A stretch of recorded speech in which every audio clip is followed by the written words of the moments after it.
अब ये क्या चीज है? ये मोजासौर है, मदद कर रहे हैं। जैसे इलाके को बचाना, पीछा करना, शिकार करना। तुम बता रहे हो या डरा रहे हो?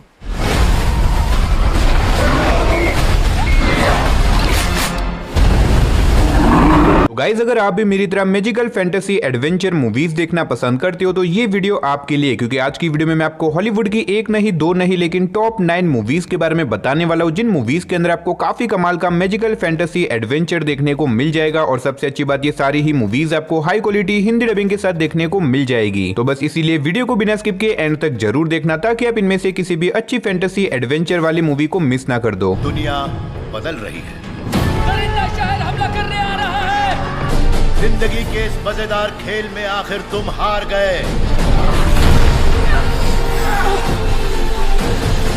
तो चलिए बिना देरी के वीडियो की शुरुआत करते हैं हमारी आज की लिस्ट की नंबर 9 की मूवी से, जिसका नाम है द BFG। ये 2016 में रिलीज हुई एक मैजिकल फैंटेसी एडवेंचर मूवी है, जिसे IMDb की तरफ से 6.3 आउट ऑफ 10 की रेटिंग मिली हुई है। इस मूवी के अंदर में कहानी दिखाई जाती है सोफिया नाम की एक लड़की की, जो कि एक दिन लेट नाइट को एक बड़े से मॉन्स्टर को देख लेती है, जिसकी वजह से वो मॉन्स्टर सोफिया को अपने साथ अपनी दुनिया में लेके चला जाता है। अब ऐसे में वो मॉन्स्टर जिसका नाम BFG है, वो बाकी सारे मॉन्स्टर से बिल्कुल अलग है। इसी वजह से वो सोफिया को अपनी जादुई दुनिया में बिल्कुल संभाल के रखता है। लेकिन इसी बीच कहानी में ट्विस्ट तो बताया जब और भी सारे मॉन्स्टर्स को सोफिया के बारे में पता चल जाता है, जिसकी वजह से वो लोग BFG और सोफिया के पीछे पड़ जाते हैं उन दोनों को मारने के लिए। अब ऐसे में BFG सोफिया को कैसे बचाएगा, और इस बीच मूवी के अंदर जो कुछ भी इंटरेस्टिंग चीजें होने वाली है, आखिर क्या वो सोफिया को अपनी दुनिया में वापस भेज पाएगा या फिर नहीं, वही सब कहानी जानने के लिए आप इस मूवी को देख सकते हो। लेकिन अनफॉर्चुनेटली ये मूवी आपको किसी भी OTT प्लेटफॉर्म पे देखने को नहीं मिलेगी। तो अगर आप इस मूवी को देखना चाहते हो तो आप इसे इंटरनेट के ऊपर ढूंढ के हिंदी लैंग्वेज में देख सकते हो। तो नंबर 8 पे जो मूवी आती है उस मूवी का नाम है विकेड। ये 2024 में रिलीज हुई एक म्यूजिकल फैंटेसी मूवी है, जिसे IMDb की तरफ से 7.6 आउट ऑफ 10 की रेटिंग मिली हुई है। इस मूवी के अंदर में कहानी दिखाई जाती है एक लड़की की, जो कि बचपन से दिखने में बिल्कुल अलग होती है, यानी कि वो दिखने में पूरी तरीके से ग्रीन कलर की होती है। और इसी चीज के चलते कोई भी उस लड़की को पसंद नहीं करता। इवन तो वो लड़की भी खुद अपने आप को पसंद नहीं करती। लेकिन ऐसे में जब धीरे धीरे करके वो लड़की बड़ी होती है, उसे अपने अंदर छुपी हुई कुछ पावर्स के बारे में पता चलता है, जिसके बाद वो अपने एक फ्रेंड के साथ मिलकर निकल जाती है एक एडवेंचर सफर पे, ताकि वो एक बड़े से मिशन को पूरा कर सके। अब इससे आगे मैं आपको मूवी की कहानी के बारे में नहीं बता सकता, वरना मूवी की स्टोरी रिवील हो सकती है। अब अगर आप जानना चाहते हो कि आगे मूवी में क्या कुछ होने वाला है, तो डेफिनेटली आप इस मूवी को वन टाइम वॉच के लिए ट्राई कर सकते हो। अब अगर आप एक बढ़िया सी मैजिकल फैंटेसी एडवेंचर वाली मूवी देखना चाहते हो, तो मैं आपको हाईली रिकमेंड करूंगा कि आप इस मूवी को जरूर ट्राई करना, जो कि आपको हिंदी लैंग्वेज के साथ प्राइम वीडियो और G5 के ऊपर देखने को मिल जाएगी। तो नंबर 7 पे जो मूवी आती है उस मूवी का नाम है दी ओल्ड गार्ड। ये 2020 में रिलीज हुई एक एक्शन फैंटेसी मूवी है, जिसे IMDb की तरफ से 6.7 आउट ऑफ 10 की रेटिंग मिली हुई है। इस मूवी के अंदर में कहानी दिखाई जाती है कुछ ऐसे लोगों की, जिनके पास कुछ ऐसी पावर है जिससे कि वो हजारों सालों तक जिंदा रह सकते हैं। और ऐसे में ये लोग नॉर्मल इंसानों से बहुत ज्यादा पावरफुल होते हैं, यानी कि अगर बेसिकली कहा जाए तो ये लोग अमर है। इनके पास कुछ ऐसी पावर है जिससे कि इन लोगों को मारा नहीं जा सकता। अब इसी बीच हमें कहानी दिखाई जाती है एक बहुत ही खतरनाक आदमी की, जो कि इन लोगों के पीछे पड़ जाता है इन्हें पकड़ने के लिए, ताकि वो इनको पकड़ के उनके ऊपर एक्सपेरिमेंट कर सके और वो भी इनकी तरह अमर और पावरफुल बन सके। अब ऐसे में ये लोग अपने आप को उस खतरनाक आदमी से कैसे बचाएंगे, आखिर वो आदमी कौन है, और इस बीच मूवी के अंदर इन लोगों के साथ जो कुछ भी इंटरेस्टिंग चीजें होने वाली है, वो सब जानने के लिए आप इस मूवी को देख सकते हो। अब इस मूवी के अंदर आपको ज्यादा कुछ एडवेंचर देखने को तो नहीं मिलेगा, लेकिन अगर आप एक बढ़िया सी नॉन स्टॉप एक्शन वाली फैंटेसी मूवी देखना चाहते हो, तो आप इस मूवी को वन टाइम वॉच के लिए एक बार जरूर ट्राई करना। और अब इस मूवी का पार्ट 2 भी कुछ ही टाइम में रिलीज होने वाला है। तो अगर आपने इसके पार्ट 1 को नहीं देखा तो जाके जरूर देखना, जो कि आपको हिंदी लैंग्वेज के साथ नेटफ्लिक्स के ऊपर देखने को मिल जाएगा। तो नंबर 6 पे जो मूवी आती है उस मूवी का नाम है Hansal and Gretel which Hunter. ये 2013 में रिलीज हुई एक मैजिकल फैंटेसी एडवेंचर मूवी है, जिसे IMDb की तरफ से 5.1 आउट ऑफ 10 की रेटिंग मिली हुई है। इस मूवी के अंदर में कहानी दिखाई जाती है हंसल एंड ग्रेटल नाम के बाउंटी हंटर की, जो कि बेसिकली विच को पकड़ के उन्हें मारने का काम करते हैं। अब ऐसे में एक दिन इन दोनों को एक गांव के अंदर बुलाया जाता है, जहां पे एक बहुत ही खतरनाक विच, जो कि हजारों सालों से कैद थी, वो अब आजाद हो चुकी है और उसने गांव के एक बच्चे को किडनैप कर दिया है। अब ऐसे में इन दोनों को कैसे भी करके उस विच को ढूंढ के उस बच्चे की जान बचानी होगी। अब ऐसे में ये दोनों बिना कुछ सोचे समझे निकल जाते हैं उस बच्चे की जान बचाने के लिए। लेकिन ऐसे में वो विच कोई नॉर्मल विच नहीं है, वो एक बहुत ही खतरनाक विच है, जिसकी वजह से ये दोनों एक बहुत ही बड़ी प्रॉब्लम में फंस जाते हैं। अब ऐसे में एट द एंड क्या ये लोग उस विच का सामना करके उस बच्चे की जान बचा पाएंगे? और इस बीच मूवी के अंदर जो कुछ भी इंटरेस्टिंग चीजें होती है, वो सब जानने के लिए आप इस मूवी को देख सकते हो। अब इस मूवी के अंदर आपको एक्शन के साथ साथ काफी कमाल की फैंटेसी और एडवेंचर भी देखने को मिल जाएगा। तो अगर आप इस मूवी को देखना चाहते हो तो आप हिंदी लैंग्वेज में इस मूवी को प्राइम वीडियो के ऊपर देख सकते हो। तो नंबर 5 पे जो मूवी आती है उस मूवी का नाम है school for the good and evil. ये 2022 में रिलीज हुई एक मैजिकल फैंटेसी मूवी है, जिसे IMDb की तरफ से 5.9 आउट ऑफ 10 की रेटिंग मिली हुई है। इस मूवी के अंदर में कहानी दिखाई जाती है सोफिया और अगाथा नाम के दो बेस्ट फ्रेंड की, जिन्हें एक दिन एक स्कूल के बारे में पता चलता है जहाँ पे बेसिकली हीरोज और विलन्स को ट्रेन किया जाता है। अब ऐसे में ये दोनों बिना कुछ सोचे समझे उस जादुई दुनिया के अंदर चले जाते हैं जहाँ पे बेसिकली दो स्कूल है, स्कूल फॉर गुड जहाँ पे हीरोज को ट्रेन किया जाता है और स्कूल फॉर इविल जहाँ पे विलन्स को ट्रेन किया जाता है। और ऐसे में ये दोनों ही स्कूल फॉर गुड के अंदर जाना चाहते हैं, लेकिन किसी रीजन की वजह से इन दोनों को अलग अलग स्कूल के अंदर डाल दिया जाता है और इनके इसी डिसीजन की वजह से ये दोनों आगे जाके एक बहुत बड़ी प्रॉब्लम में फंस जाते हैं। अब इससे आगे मैं आपको मूवी की कहानी के बारे में नहीं बताऊंगा वरना मूवी की स्टोरी रिवील हो सकती है। अब अगर आप जानना चाहते हो कि आखिर इन दोनों बेस्ट फ्रेंड के साथ आगे मूवी में क्या कुछ होता है तो आप इस मूवी को वन टाइम वॉच के लिए ट्राई कर सकते हो। अब इस मूवी के अंदर आपको वो सारी चीजें देखने को मिलेगी जो कि आपको एक अच्छी मैजिकल एडवेंचर मूवी के अंदर चाहिए और इसी वजह से मैं आपको रिकमेंड करूंगा कि आप इस मूवी को मिस मत करना, जो कि आपको हिंदी लैंग्वेज के साथ नेटफ्लिक्स के ऊपर देखने को मिल जाएगी। तो नंबर 4 पे जो मूवी आती है उस मूवी का नाम है द सोर्सरर अपीयरेंस। ये 2010 में रिलीज हुई एक मैजिकल फैंटेसी एडवेंचर मूवी है जिसे IMDb की तरफ से 6.1 आउट ऑफ 10 की रेटिंग मिली हुई है। इस मूवी के अंदर हमें कहानी दिखाई जाती है एक जवान लड़के की जो कि अपनी नॉर्मल लाइफ से बहुत ज्यादा परेशान हो चुका है, लेकिन ऐसे में एक दिन उस लड़के की मुलाकात एक जादूगर से होती है जो कि उसे बताता है कि हजारों सालों पहले एक बहुत ही खतरनाक शैतानों की रानी थी जिसे कैद कर दिया गया था, लेकिन अब किसी रीजन की वजह से वो रानी आजाद हो चुकी है और वो रानी हमारी पूरी दुनिया को तबाह करके उसके ऊपर राज करना चाहती है। और ऐसे में ये लड़का एक ऐसा लौता इंसान है जो कि उस शैतानों की रानी को रोक सकता है। अब ऐसे में ये लड़का जिसे ये तक नहीं पता कि आखिर वो इतनी पावरफुल रानी का सामना कैसे करेगा, ऊपर से उसके पास कुछ भी ऐसी पावर नहीं है जिससे कि वो उस रानी को रोक सकता है। अब आखिर क्या ये लड़का सही में उस शैतानों की रानी का सामना कर पाएगा या फिर नहीं, वही सब कहानी जानने के लिए आप इस मूवी को देख सकते हो। अब मैंने सिर्फ आपको यहाँ पे मूवी की बेसिक सी स्टोरी बताई है, असल में मूवी के अंदर आपको काफी कमाल की स्टोरी देखने को मिल जाएगी। अगर आपने अभी तक इस मूवी को नहीं देखा तो डेफिनेटली मैं रिकमेंड करूंगा कि आप इस मूवी को एक बार जरूर ट्राई करना। और अगर आप इस मूवी को देखना चाहते हो तो ये मूवी आपको हिंदी लैंग्वेज के साथ हॉटस्टार के ऊपर देखने को मिल जाएगी। तो नंबर 3 पे जो मूवी आती है उस मूवी का नाम है फैमिली पैक। ये 2024 में रिलीज हुई एक फैंटेसी कॉमेडी एडवेंचर मूवी है जिसे IMDb की तरफ से 5.5 आउट ऑफ 10 की रेटिंग मिली हुई है। इस मूवी के अंदर हमें कहानी दिखाई जाती है एक फैमिली की जिन्हें एक दिन एक पुराना गेम मिलता है, जिसके बाद वो कुछ बिना सोचे समझे उस गेम को खेलने लग जाते हैं। लेकिन ऐसे में जैसे ही वो उस गेम को खेलने लग जाते हैं वो लोग उसी गेम की दुनिया के अंदर चले जाते हैं और अब ऐसे में अगर वहां से उन्हें बाहर निकलना है तो उन्हें कैसे भी करके इस गेम को खेल के पूरा करना होगा। अब आखिर क्या ये लोग इस गेम को पूरा करके उस गेम की दुनिया से बाहर निकल पाएंगे और आखिर वो लोग उस गेम की दुनिया के अंदर कैसे चले गए, वही सब कहानी जानने के लिए आप इस मूवी को देख सकते हो। अब इस मूवी का कॉन्सेप्ट थोड़ा बहुत जुमानजी मूवी जैसा है। अगर आप जुमानजी मूवी यानी कि गेम्स वाली दुनिया के ऊपर बनी हुई मूवीज देखना पसंद करते हो तो आप इस मूवी को ट्राई कर सकते हो, जो कि आपको हिंदी लैंग्वेज के साथ नेटफ्लिक्स के ऊपर देखने को मिल जाएगी। तो नंबर 2 पे जो मूवी आती है उस मूवी का नाम है the last warrior root of evil. ये 2017 में रिलीज हुई एक magical fantasy comedy adventure movie है जिसे IMDb की तरफ से 7.6 आउट ऑफ 10 की रेटिंग मिली हुई है। इस मूवी के अंदर हमें कहानी दिखाई जाती है इवांस नाम के एक आदमी की जो कि अपनी नॉर्मल लाइफ से बहुत ज्यादा परेशान हो चुका है, लेकिन ऐसे में एक दिन इवान की एक छोटी सी गलती की वजह से वो एक जादुई दुनिया के अंदर चला जाता है और वहां पे जाने के बाद उसे पता चलता है कि असल में वो इस जादुई दुनिया का राजकुमार है। अब ऐसे में उस जादुई दुनिया के अंदर जाने के बाद इवान के साथ क्या कुछ होने वाला है, आखिर क्या वो इस जादुई दुनिया से बाहर निकल पाएगा या फिर नहीं, वही सब कहानी जानने के लिए आप इस मूवी को देख सकते हो। मैंने सिर्फ आपको यहाँ पे मूवी की बेसिक सी स्टोरी बताई है, क्योंकि अगर मैंने यहाँ पे आपको मूवी की स्टोरी के बारे में ज्यादा कुछ बताया तो मूवी की स्टोरी रिवील हो सकती है। और इस मूवी के अब तक टोटल 2 पार्ट रिलीज हो चुके हैं और दोनों ही पार्ट्स काफी कमाल के, लेकिन अनफॉर्चुनेटली ये दोनों ही पार्ट्स आपको किसी भी OTT प्लेटफॉर्म पे देखने को नहीं मिलेंगे। तो अगर आप इस मूवी को देखना चाहते हो तो ये दोनों ही मूवीज को आप हिंदी लैंग्वेज में इंटरनेट के ऊपर ढूंढ के देख सकते हो। तो फाइनली नंबर 1 पे जो मूवी आती है उस मूवी का नाम है अब्राहम लिंकन वैम्पायर हंटर। ये 2012 में रिलीज हुई एक एक्शन फैंटेसी एडवेंचर मूवी है जिसे IMDb की तरफ से 5.9 आउट ऑफ 10 की रेटिंग मिली हुई है। इस मूवी के अंदर हमें कहानी दिखाई जाती है अब्राहम लिंकन की, जिसके बचपन में उसके सामने उसकी मदर की डेथ हो जाती है। लेकिन अब ऐसे में अब्राहम जब बड़ा होता है उसे पता चलता है कि असल में उसकी मदर की डेथ नहीं हुई थी, यानी कि उसकी मदर का मर्डर किया गया था। और ऐसे में उसकी मदर का मर्डर और किसी ने नहीं, कुछ बहुत ही खतरनाक वैम्पायर्स ने किया था, जिसके बाद अब्राहम निकल जाता है उन सभी वैम्पायर्स को ढूंढ के उन्हें मारने के लिए। अब ऐसे में क्या अब्राहम उन सारे वैम्पायर्स को ढूंढ के अपनी मदर की मौत का बदला ले पाएगा? और इस बीच मूवी के अंदर जो कुछ भी इंटरेस्टिंग चीजें होती है वो सब जानने के लिए आप इस मूवी को देख सकते हो। अब अगर आपको इस तरह की वैम्पायर वाली मूवीज देखना पसंद है तो आप इस मूवी को एक बार जरूर ट्राई करना, जो कि आपको हिंदी लैंग्वेज के साथ Amazon प्राइम वीडियो के ऊपर देखने को मिल जाएगी। तो बस यही थी हमारी आज की top 9 magical fantasy adventure movies. वैसे आपने इनमें से कौन कौन सी मूवीज देख रखी है या फिर कौन सी देखने वाले हो, कमेंट बॉक्स में जाके बता देना। तो चलिए गाइस, उसी के साथ हमारी आज की वीडियो को इधर ही खत्म कर दे। मिलते और किसी नई वीडियो के साथ, तब तक के लिए आप इन सारी मूवीज को देख के एंजॉय करो।